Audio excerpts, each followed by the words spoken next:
Opisina sa Alabel Masim Credit Cooperative Con Alamco sa General Santos City giadtuan sa mga personay sa Securities and Exchange Commission CONSEC aron iserve ang cease and desist order. Apan, mga nagdumala sa Alamco, mipalag sa maong order. Nakatutok si R. Gil Relator.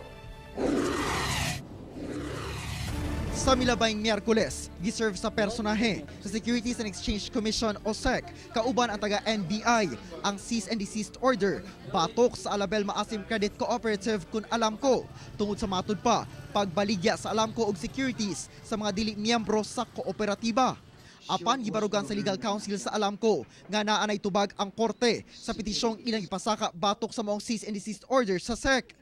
Gani ni gawas na ang writ of preliminary prohibitory injunction status quo anti-order niadto pang June 1, 2019 pabor sa Alamco. Ang cease and desist order nga gi-issue sa SEC batok sa Alamco dili ang pagpaundang sa operasyon sa kooperatiba. Kung dili, mahitungod lamang kini sa pagdawatan og investment o kapital gikan sa dili miyembro sa Alamco. Butang nga ginadili sa balaod, labi pa nga dili rehistrado ang maong kumpanya. Apan sa kabahin sa Alamco, nakarehistro sila isip legitimate cooperative ilalom sa pagdumala sa Cooperative Development Authority o CDA. If we are bound to abide with the law, the SEC and others are also bound to abide with the law. Once you go beyond, especially public officials, then I'm sorry, those acts do not belong to your authority anymore.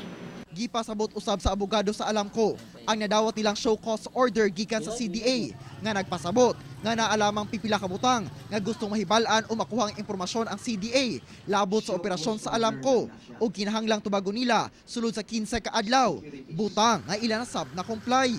Gipaklaro sab sa Alamco nga wala nagpasabot nga dunay taning ang ilang operasyon tungod sa maong show cause order.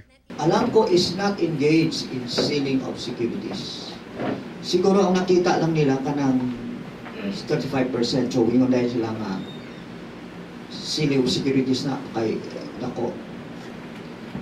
Wala man puggi ingon diha nga buundang mo sa inyong tanan nga mga gibuhaton sa Alamco. Ang mga negosyo di ay sa Alamco dili na dahil natin man. Aminado ang management sa Alamco nga apektado sila sa pagpasirado sa Kappa Community Ministry International Incorporated sanglit daghang miyembro ang ni-withdraw sa ilang gibutang nga kwarta. Apan pasalig sa Alamco nga dili mabalaka kay lehitimo gayud sila. Nalangan lang ang pagatiman sa withdrawal tungod pila ka adlaw silang sirado tungod nagpahigayon og orientation seminar sa mga miyembro niini. Hindi po yung totoo na almost 1 month na po na delay. Kasi nag-start naman po yung yung mga delays natin. That's June 8. Okay, kasi nag-conduct tayo ng mga seminars, na pre-membership seminars. So nag-stop po yung operations para to inform the public, to the members kung ano po yung mga hakbang ang ginagawa ni Alamco. Kahinumduman, naapil nga gisulod sa NBI ang Alamco niadtong June 10 aron ipatuman ang mando ni Pangulong Rodrigo Duterte nga undangon ang mga investment scheme nga nagatanyag og taas nga interest rate.